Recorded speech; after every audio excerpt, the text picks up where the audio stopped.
Hey guys, this is Aiden with True Family Farms, and we're back out here today doing some of the first field work of the 2022 season.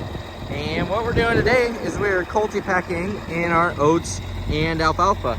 And so what we have out here is our oat field for the year. We drilled this yesterday. You can see I've already got all this cultipacked. This is kind of a strip, and then the main field is all over there. We just got that done. We're doing the last pass here next to the hay, but I just wanted to talk about what we do when we're out here cultipacking. It's something that some people do, some people don't. We actually didn't do it for a while because we didn't have a cultipacker, and usually you're getting oats in right before the rain, and sometimes you don't have time. But this is actually our neighbor's cultipacker. So shout out to Kevin if he watches this. Thanks for letting us rent your cultipacker.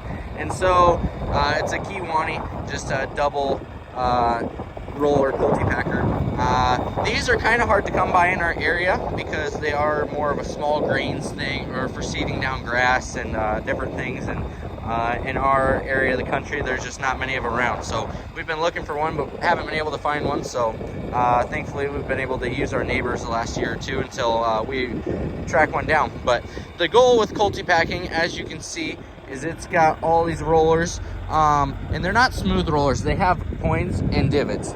But what it does is it just creates a nice sealed surface area on the top of the ground, and it makes kind of little ridges that only differentiate by about an inch.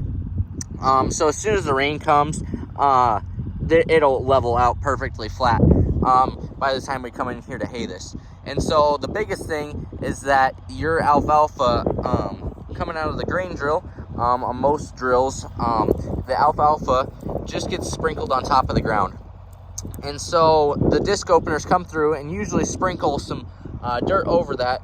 And then the only real contact that's firming that alfalfa into the ground is the closing wheels on the drill, which don't really cover that much of the area of the ground you're working. It's mostly just, right over the row, obviously where the oats are going in the ground. And so with the cultipacker, it is sealing the entire top surface of the ground, so that pretty much, much more of the alfalfa seed is getting sealed in and has a chance of germinating. That was kind of sprinkled right on top or just under the ground. So that's the number one purpose of cultipacking. We found we get a much better stand of alfalfa with the seed that we put out.